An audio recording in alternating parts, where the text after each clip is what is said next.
بقول بزرگ علماء کے انکلوڈنگ آیت اللہ قاضی طباطبائی، علامہ طباطبائی، کتنے لوگوں کی ریاضت اللہ سبحانہ و تعالیٰ اسی میں قرار دیتا ہے کہ اگر کوئی ایسی بات کہی گئی ہے کہ جو آپ کے دل میں بڑی بری لگ رہی ہے اور آپ چاہتے ہیں سامنے جواب دیں لیکن فقط اللہ کی خوشنودی خاطر چپ ہو جائے، فرمایا کہ اللہ تعالیٰ نے تمہاری عبادت اسی میں رکھی تھی.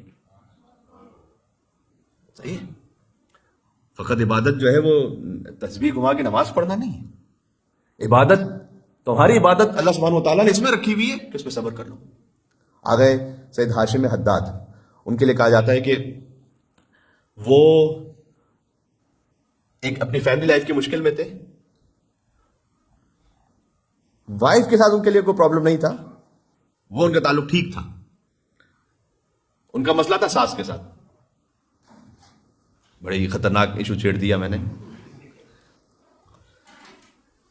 تو ان کی ساس کے ساتھ جو ان کا معاملہ تھا وہ بڑا برا تھا، اور وہ یہ تھا کہ خود چونکہ وہ بہت زیادہ امیر فیملی سے نہیں تھے اور ان کے جو ان لاس تھے وہ بہت امیر تھے، تو اس کی وجہ سے تانے سننا، تشنی سننا، یہاں تک کہ معاملہ یہاں تک پہنچ گیا کہ وہ اپنے استاد آیت اللہ قاضی طباطبائی کے پاس گئے اور انہوں نے کہا کہ میں اس وقت خود دوراہے پر ہوں کہ کیا ڈیورس دے دوں، کیا کروں، میرا گزارا نہیں ہو پا رہا. تو انہوں نے پوچھا کہ اچھا یہ بتاؤ کہ کیا تمہاری وائف کے ساتھ بھی کوئی مشکل ہے یا ان کا اخلاق ٹھیک ہے؟ کہ نہیں وہ ٹھیک ہے لیکن جو مدر ان لا ہے وہ ٹھیک نہیں. تو انہوں نے کہا نہیں، اجازت نہیں ہے، اجازت نہیں کہ تم طلاق دو، نہ کرو ایسا. اللہ تعالیٰ قرآن میں کیا کہتا ہے؟ عاشرہن بالمعروف.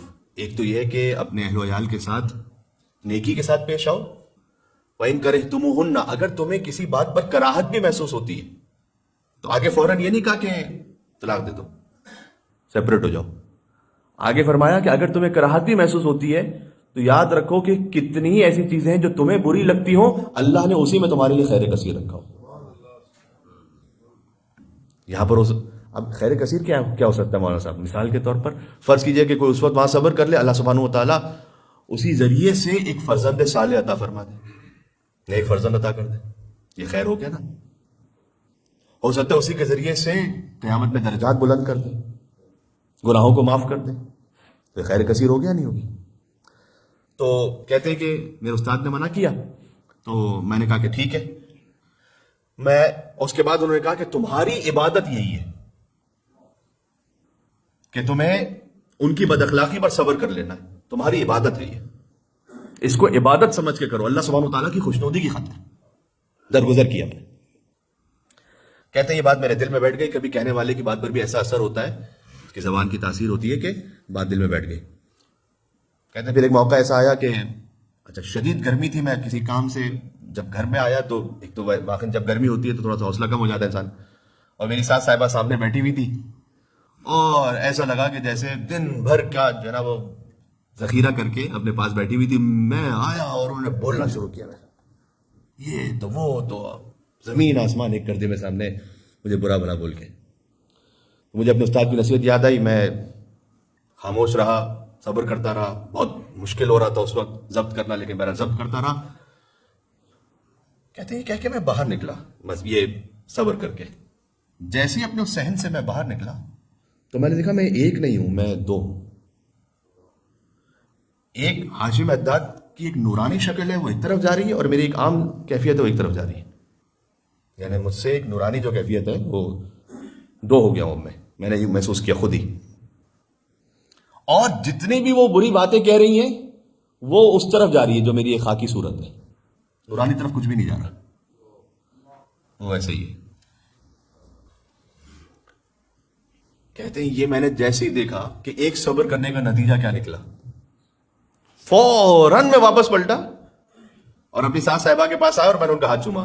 میں نے کہا بہت مہربانی آپ کی، بہت شکریہ. تو مجھے تعجب سے دیکھنے لگی، میں تم کو یہاں گالیاں نکال رہی ہوں اور تم یہاں میرا شکر کر. کہ نہیں، آپ کی وجہ سے کوئی مقام عطا ہوا ہے مجھے.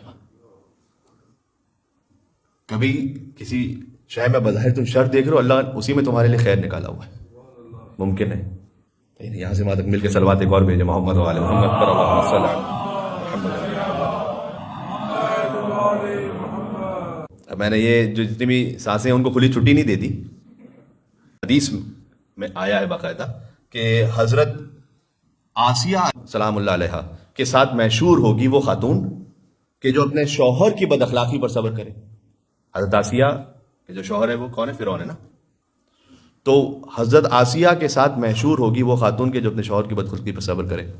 تو یہاں اس حدیث میں مردوں کو فرعون بننے کے لیے نہیں کہا جا رہا کہ آپ فرعون بنیے تاکہ آپ کی زوجہ ان کے ساتھ محشور ہوں.